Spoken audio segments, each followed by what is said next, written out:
Buenos días a todos y todas. Estoy aquí en representación de los miembros del Nodo del Cono Sur y el Caribe, DONCEL, la Red Latinoamericana de Egresados de Protección, RELAF, el Instituto Interamericano del Niño, Aldeas Infantiles, Lumos, UNICEF, Disability Child's International, con quienes hemos construido un documento que es base de mi discurso de esta mañana.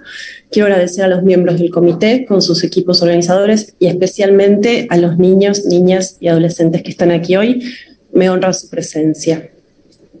Sabemos con certeza que al separar un niño o una niña de su familia, automáticamente se vulneran otros derechos que traen consigo una catarata de problemas adicionales para esa persona que sufre. Nos sacan del barro, pero nos dejan sucios, me dijo una joven hace muy poco tiempo. El acogimiento mayormente residencial vulnera el derecho a vivir en familia.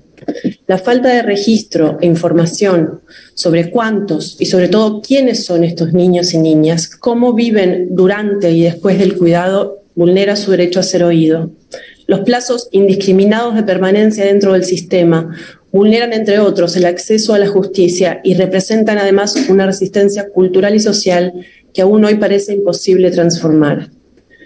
Los adolescentes y jóvenes con los que trabajo se han cansado de decirme, es que yo crecí aquí. Nos hemos tomado demasiado tiempo para actuar.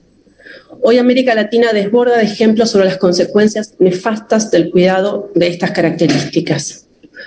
Por eso mi pregunta no es ya qué debemos hacer, sino cómo debemos hacerlo. Sí, sabemos que la pobreza y la desigualdad nos atraviesan de un modo ineludible y doloroso.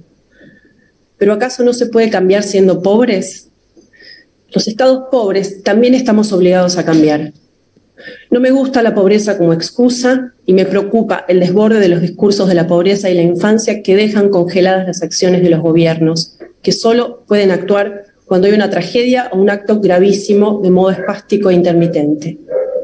Sí, sabemos que la violencia es el motivo principal de la separación de un niño o una niña y que está ligado a factores culturales, sociales y políticos que requieren comprender a los sujetos adultos al mismo tiempo como responsables y por caso víctimas de violencia, pero además porque pobreza y exclusión crean marginalidad y eso significa familias violentadas que ejercen violencia sobre las personas más débiles de sus grupos. Una joven de Ecuador me lo explicó claramente. El consumo de sustancias lleva a la pobreza y a las enfermedades de salud mental, y ahí es donde no nos pueden cuidar. Esto, que parece tan obvio, y es que cuando un niño o una niña se separa de su entorno, esto sucede por múltiples causas, muestra un maridaje trágico entre consumo de sustancias, salud mental, pobreza, muchas veces privación de la libertad de alguno de los padres, o desastres naturales, migración forzada, violencia institucional o política, que no se resuelven en ningún modo sacando a un niño o a una niña de su entorno y dejándolo allí lejos de todo. Sí existen malos tratos al interior de los sistemas de acogimiento residencial en América Latina y existen macroinstituciones copadas por aquellas que llamamos de la vieja escuela, las autoritarias, las que abandonan sobre el abandono.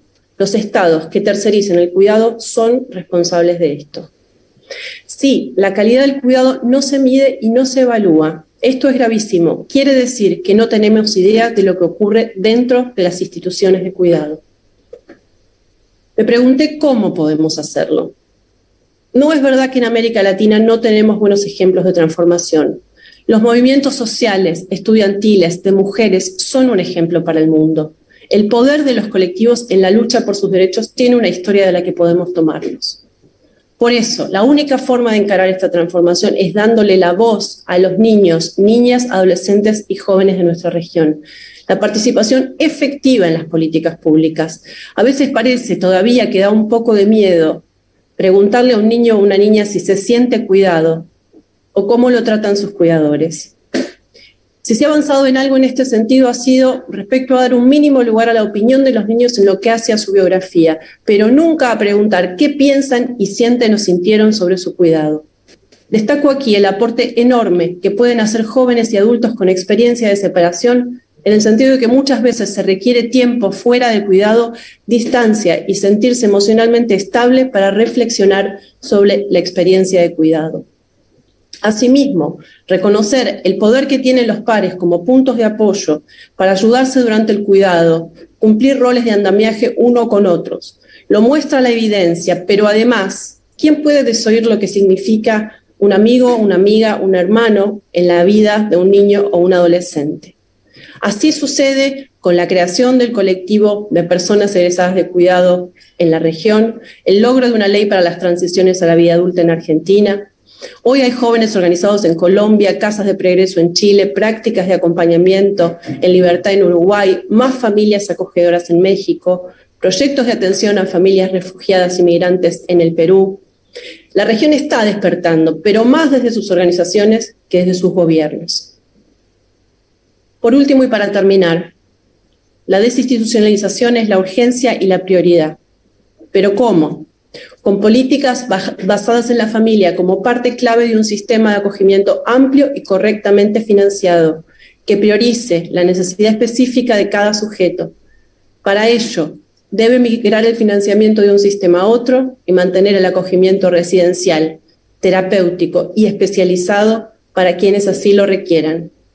En todos los casos, los equipos técnicos de acompañamiento a las familias y a las instituciones resultan elementales. ¿Por qué los niños pasan tantos años en instituciones? Porque no se ayuda a la familia extensa o comunitaria a tiempo. Con niños y niñas que puedan crecer sin desarraigo y desafiliación social, fortaleciendo a las familias y sus capacidades de cuidado. La reforma debe tener perspectiva de género y proponer recursos diversificados para el cuidado de los niños en sus familias sin culpabilizar o moralizar. Mejorando la formación de todo aquel que trabaja con un niño o una niña para que primero lo conozca, luego lo comprenda y no lo juzgue, porque escuchar a tiempo es un factor cultural. Pongamos a disposición de los niños y las niñas los recursos del Estado y los fondos que muchas veces gastamos en debates inertes. Nos sacan del barro pero nos dejan sucios. Mi certeza y mi llamado a todos y todas ustedes es el de una lucha urgente para que crecer no sea una amenaza. Muchas gracias.